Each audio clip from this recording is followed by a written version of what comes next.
Octobre 1954, dans le golfe du Tonkin.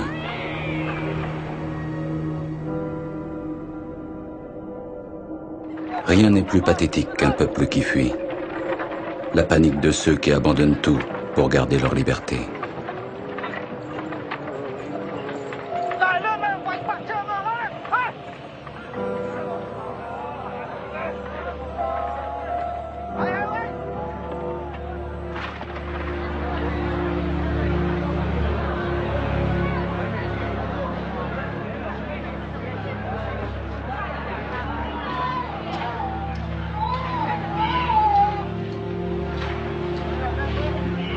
La mousson venait de s'achever et le camp retranché de Dien Bien Phu était tombé.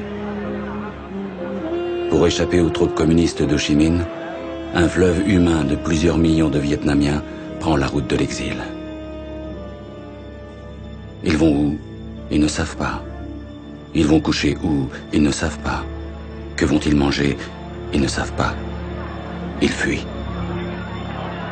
Certains partent les mains vides, d'autres portent des baluchons, les enfants s'accrochent à leurs parents.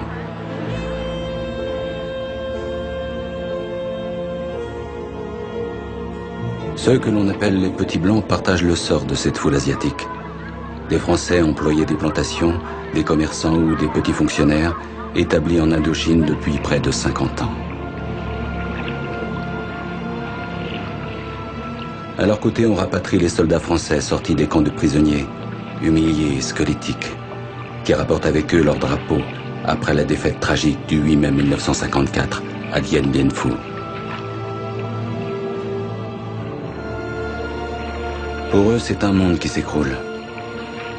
En un clignement d'œil, la présence française s'efface. Et devant l'arrivée des troupes communistes, les catholiques vietnamiens restés fidèles à la France sont balayés.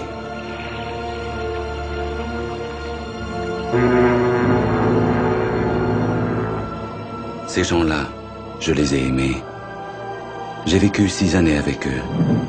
Paysans du delta tonkinois, minorité ethnique de la haute région, vendeurs de soupe des rues d'Hanoï, professeurs de collège de Saigon ou religieuses des évêchés du delta du Mekong.